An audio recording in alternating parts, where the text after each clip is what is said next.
Merci Madame la Ministre, Madame Amal El-Fallah Sekrouchni. On a beaucoup parlé d'énergie ce matin. Cette fois-ci, on va parler de transition numérique. Vous êtes ministre délégué à la transition numérique au Maroc. Vous êtes aussi une brillante universitaire. Vous avez fait notamment un doctorat à l'université Pierre et Marie Curie. Vous avez publié plus de 200 articles scientifiques. Vous continuez d'ailleurs à accompagner quelques doctorants à Paris. Je vais vous demander peut-être de commencer par nous présenter les grands enjeux autour de la transition numérique au Maroc. Juste quelques chiffres, une salve de chiffres qu'on a pu voir dans les journaux ces derniers mois.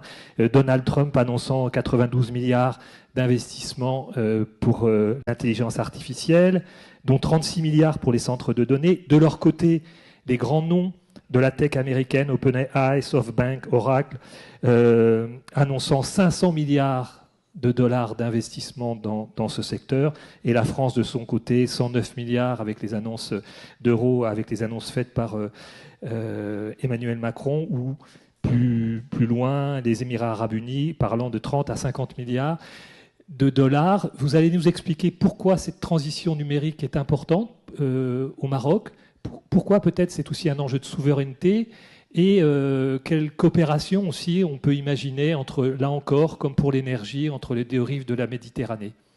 La parole est à vous.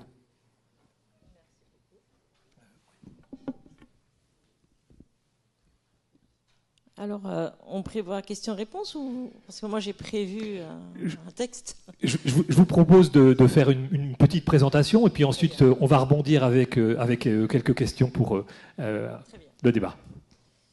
Bon, alors, mesdames et messieurs, chers amis, c'est pour moi une grande joie de prendre la parole aujourd'hui aux rencontres géopolitiques de Trouville-sur-Mer, un rendez-vous universitaire qui s'impose désormais comme un moment fort de réflexion en France. Cette année, vous avez décidé d'examiner les relations entre la France et l'Afrique et mettre à l'honneur mon pays, le cher Royaume du Maroc. Alors, en tant que Marocaine, j'aimerais partager avec vous l'expérience et la vision du Maroc en matière de transformation numérique et d'intelligence artificielle. Je soulignerai juste que mon ministère s'occupe aussi de la réforme de l'administration. On y reviendra. Mais on pourrait en discuter, les deux vont de pair, hein, la réforme de l'administration et la transformation numérique. Donc permettez-moi d'abord de rappeler les orientations de Sa Majesté le roi Mohammed VI, que Dieu l'assiste.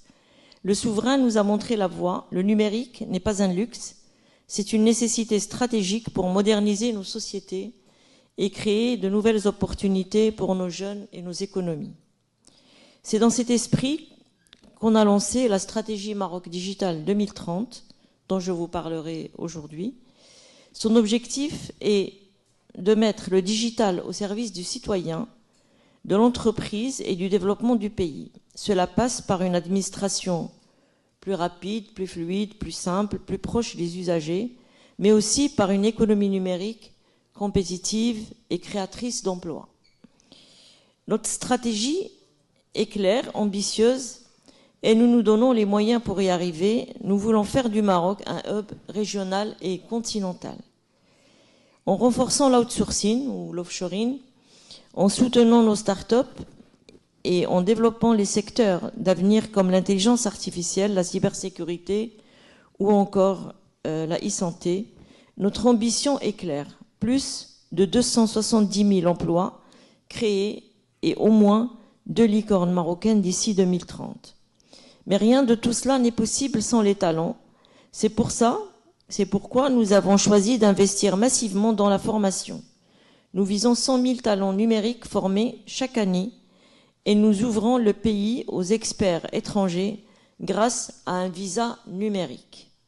De plus, nous encourageons l'excellence à travers un programme qui finance dès aujourd'hui 568 doctorants dans le domaine du numérique, l'intelligence artificielle et la cybersécurité, entre autres. Notre stratégie met également l'accent sur la souveraineté numérique, protéger nos données, déployer la 5G, généraliser la fibre, la 5G, connecter nos zones rurales. L'idée est simple, donner à chaque citoyen un accès équitable au numérique. Et nous avons une échéance très très forte qui est celle de 2030 avec la Coupe du Monde que le Maroc va co-organiser avec l'Espagne et le Portugal. Cette stratégie Maroc Digital 2030 met également l'accent. On est en train de développer une loi sur l'administration numérique que nous avons appelée l'administration X.0 et qui est en cours d'élaboration avec les principaux protagonistes, la CNDP, qui est l'équivalent de la CNIL en France, la DGSCI pour la sécurité des systèmes d'information, la DGCN, qui est la Direction générale de la sûreté nationale, et tout cela associé à un framework de développement qui va être mis à disposition des citoyens, des entreprises et des petites et moyennes entreprises. Bien sûr, le framework est là pour proposer non seulement des outils, ce n'est pas une boîte à outils, mais c'est un cadre qui va permettre de faire du développement numérique éthique, responsable et frugal dans la mesure du possible, puisqu'au Maroc, nous nous intéressons beaucoup aux questions des énergies renouvelables. Naturellement, l'intelligence artificielle occupe une place centrale dans le paysage du numérique marocain. Pour nous, elle n'est pas une fin en soi, mais un outil au service de l'humain. Nous avons lancé une feuille de route nationale autour de 3 principes, la souveraineté des données, l'innovation inclusive et la gouvernance éthique. Mesdames et messieurs, l'Afrique, notre continent mère, fait face à de grands défis. Infrastructures limitées, voire très limitées, fractures numériques et changement climatique. Mais elle possède aussi une richesse unique, sa jeunesse, son dynamisme et son potentiel d'innovation. Le Maroc croit profondément que l'avenir numérique de l'Afrique doit être construit par et pour les Africains dans un esprit de coopération et de solidarité. C'est dans ce cadre que nous multiplions les partenariats, que nous organisons des événements comme GITEX Africa.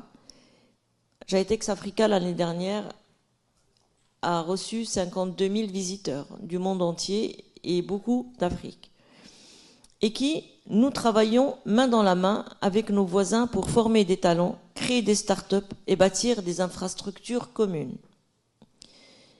Chers amis, le Maroc a choisi d'inscrire le numérique au cœur de son développement. Avec Maroc Digital 2030, nous avons une vision claire et ambitieuse, mais cette ambition ne pourra se réaliser qu'à travers des partenariats solides. C'est aussi dans ce cadre que le ministère de la Transition numérique et de la réforme de l'administration lancera en partenariat avec le PNUD la semaine prochaine à New York, le 26 septembre, à l'occasion de la 80e Assemblée générale des Nations unies, une initiative d'envergure qui s'appelle Digital for Sustainable Development, D4SD, qui consacre le Maroc en tant que hub numérique arabo-africain ouvert sur le monde. Mais cette vision ne peut pas se réaliser seule. C'est pourquoi je souhaite ici, à Trouville-sur-Mer, lancer un appel à tous nos partenaires français, africains et internationaux. Construisons ensemble des ponts numériques. Car finalement, le numérique, s'il est bien gouverné, peut être l'outil qui rapproche les nations, qui crée de la valeur et qui sert l'humain. L'avenir sera collectif, et si nous savons et voulons bien l'utiliser, le numérique sera un outil de rapprochement, de prospérité et de progrès universel.